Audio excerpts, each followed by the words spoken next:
an impression to save them, by Krishna's mercy. जेहि सरी रति राम सो सोई आदर ही सुजान रुद्र दे तजी नहबस बानर भे Hanuman. Quoth, an intelligent person has respect for the body which brings them attachment to Shri Rama. That is why Hanuman gave up his form of Rudra in order to be a Vanara. Dohavali, 142. You have probably heard variations of this criticism before. It is quite common, especially when witnessing the time-honored practice of deity worship from afar. The critic might even be born into that tradition. They have been following along since birth, due to the influence of their parents and grandparents. At some point, they begin to wonder about the benefit of the practice. Why are people putting so much emphasis on worshipping a statue or two? Okay, the temple environment might be peaceful. The songs the people sing sound nice. The food distributed afterwards tastes good. But wouldn't it be more beneficial to help the poor? Take the same amount of time and dedicate it to philanthropy. Open a school or hospital. Feed the hungry. Establish a library. Give education to those who really need it.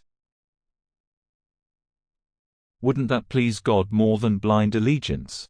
Why make offerings towards the inanimate, when the animate need require so much assistance? An easy way to understand is to take a blank piece of paper. Two people are in a room and they have this one piece of paper and a pen. The initial setting is peace and calm.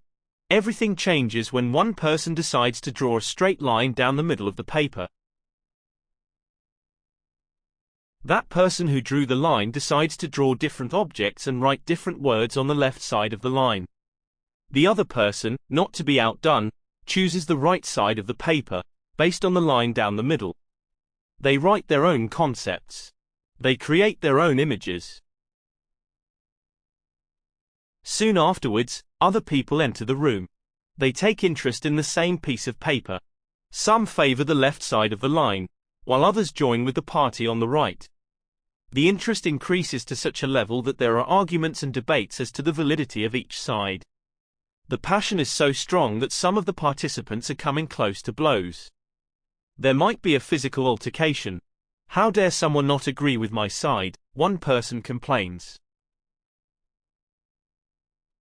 At the end of the day, there is no difference between what any of the people are doing.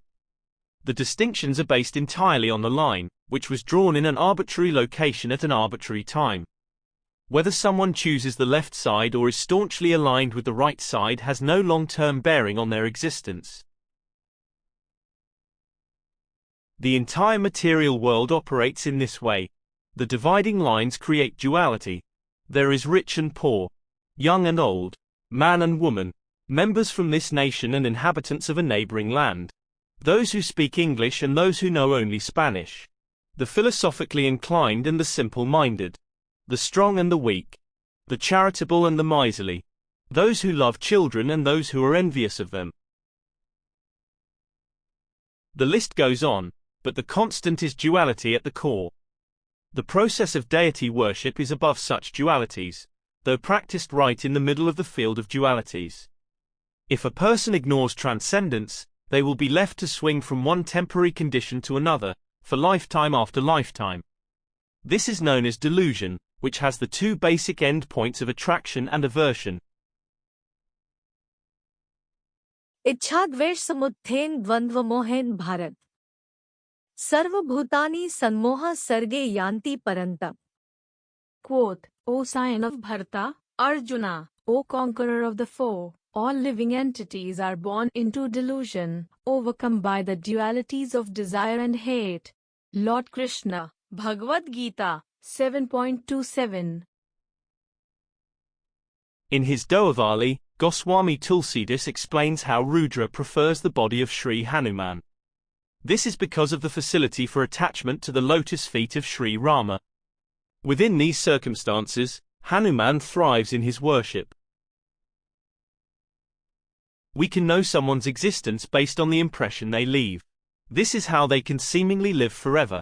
Even when they are outside of our visual presence, when they are supposedly unmanifest, their impact remains.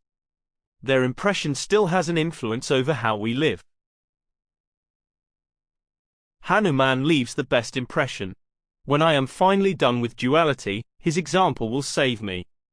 His constant worship, his dedication, his perseverance, his decisions based on intelligence, his kindness, his compassion, and his love for Sita and Rama will do more for my welfare than every philanthropist who has ever graced this earth combined.